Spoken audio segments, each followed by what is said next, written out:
आपने मुझे महामहिम राज्यपाल के अभिभाषण पे बोलने का अवसर दिया है, क्योंकि महामहिम राज्यपाल का उद्बोधन जो है वो किसी सरकार का विकास का प्रतिबिंब होता है। आज हमारा प्रदेश वास्तव में विकास का पर्याय बन चुका है। हर गांव में सड़कें, हर घर में बिजली आपूर्ति, हर खेत में पानी और युवाओं के हाथ में अवसर। बलवान सिंह जी, ये हमारी सरकार के सतत प्रयासों का प्रत्यक्ष परिणाम है। हमारी सरकार के वादे नहीं बल्कि संकल्प किए हैं और उन्हें धरातल पर भी उतारा है। पहले की सरकारों की तरह नहीं क्षेत्रवाद, जातिवाद, इलाकावाद और भाई भतीजावाद जो हावी था, आज मैं ये कह सकता हूं उनको भी हम आईना है, आईना ही रहेंगे। हम आईना है, आईना ही रहेंगे। फिक्र वो करें जिनकी शक्ल में कुछ और दिल में कुछ और होता है। तो इसलिए, क्योंकि आपने देखा क्या जमाना था, जो नौकरियां केवल 1 जिले 2 जिले तक सीमित थी। आज हमारा नारा जो चरितार्थ आदरणीय मोदी जी के नेतृत्व में, आदरणीय मनोहर लाल जी और नायब सैनी जी के नेतृत्व में सबका साथ, सबका विकास और सबका विश्वास और सबका प्रयास का नारा चरितार्थ करते हुए इस मंत्र को हमने जन जन तक पहुंचाने का संकल्प को पूरा किया है।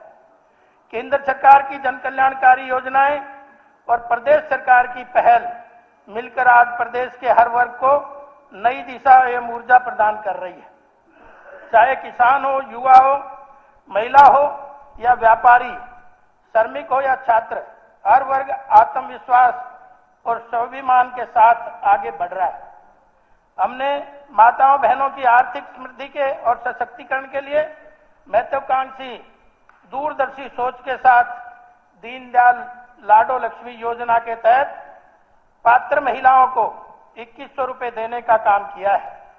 अब तक 9,22,000 महिलाओं के खाते में सीधा पैसा 634 करोड़ रुपए डाले गए हैं।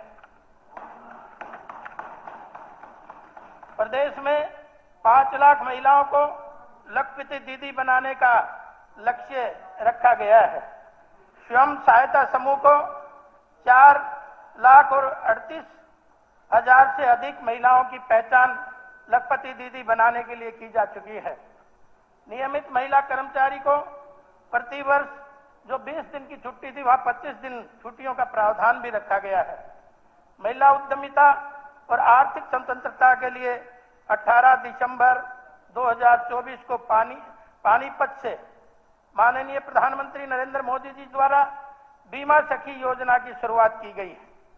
इस योजना के तहत चयनित महिलाओं को स्टाइफंड के तौर पर पारिश्रमिक देने का भी प्रावधान किया गया है। वर्किंग वुमेन हॉस्टल योजना, जिलों में कामकाजी महिलाओं के हॉस्टल बनाए जा रहे हैं। और मैं चाहूंगा कि रेवाड़ी में भी आदरणीय मुख्यमंत्री जी ने वुमेन हॉस्टल की घोषणा कर रखी है। आंगनवाड़ी कार्यकर्ताओं को मिनी आंगनवाड़ी, अब 10 वर्ष से अधिक अनुभव रखने वाली आंगनवाड़ी कार्यकर्ताओं को 14,700 रुपए मासिक मानदेय दिया जा रहा है।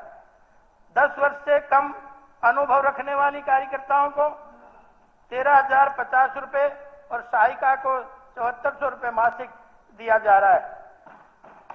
और मैं ये कह सकता हूं, अब ये जो हमारे चाहे नरेंद्र मोदी जी की सरकार रही हो, चाहे नायब सैनी और मनोहर लाल जी की सरकार रही हो, ये 11.25 साल गरीब कल्याण के लिए समर्पित रहे हैं।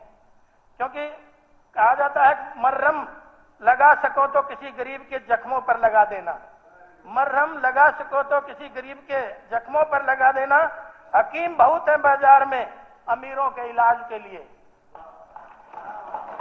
तो आज सामाजिक सुरक्षा पेंशन नवंबर 2025 से बढ़ाकर 3200 रुपए मासिक की गई है।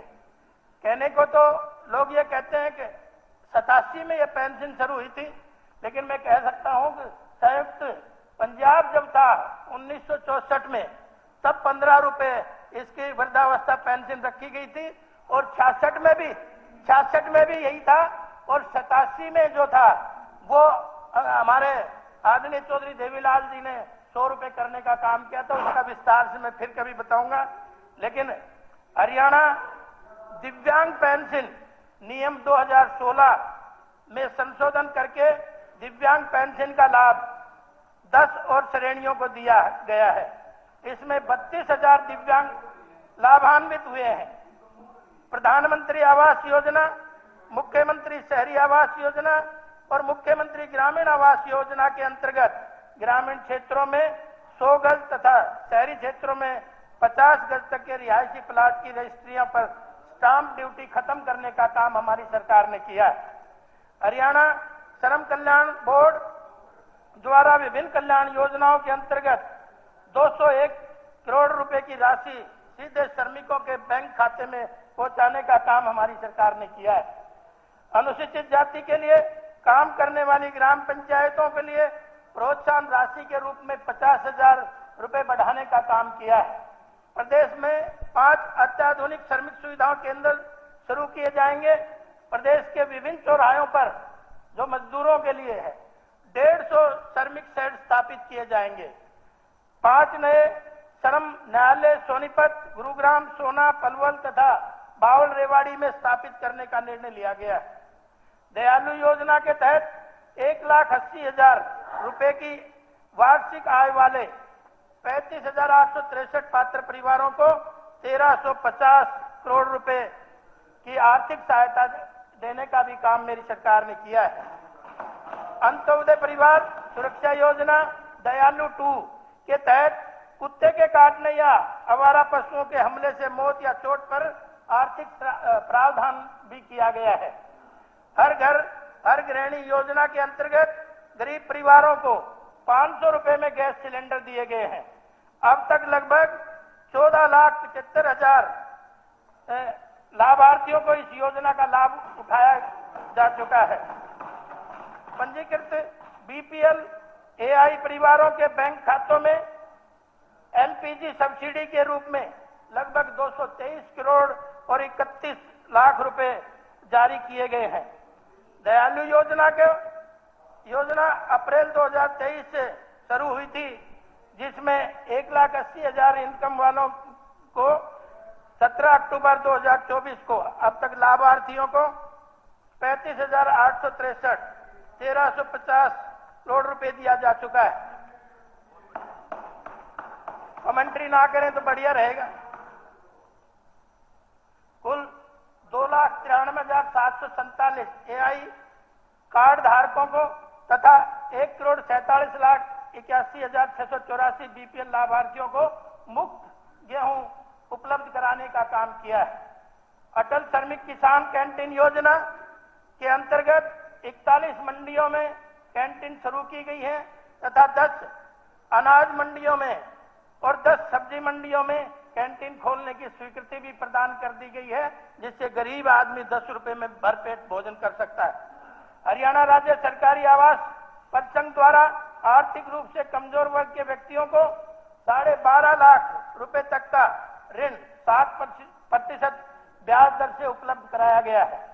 मुख्यमंत्री ग्रामीण आवास योजना 2 के तहत 205 ग्राम पंचायतें और 3 महाग्राम पंचायतों को लगभग 13,000 से अधिक पात्र परिवारों को 100 और 50 वर्ग गज के प्लाट आवंटित किए गए हैं। मुख्यमंत्री विश्वकर्मा सम्मान योजना शुरू की गई है, जिसके तहत हरियाणा के प्रशिक्षण प्राप्त कारीगरों को प्रोत्साहन के रूप में 5,000 रुपए का टॉपअप प्रदान किया गया है और हिंदी आंदोलन और आपातकालीन आंदोलनकारियों को भी 20,000 रुपए वेतन देने का काम किया है। हमारी सरकार ने मीडिया कर्मियों के लिए भी, जो मान्यता प्राप्त मीडिया कर्मी है, उनको 15,000 रुपए देने का भी काम किया है। साथ में उनका 10 लाख का इंश्योरेंस फ्री करने का काम किया है और प्रीमियम शॉर्ट प्रीमियम के ऊपर उनका 20 लाख का प्रीमियम करने का काम किया है। इसी तरह से आप देखेंगे कि 24 फसलें अगर किसी प्रदेश में किसी ने एमएसपी पे खरीदी है तो वो है नायब सैनी जी की सरकार।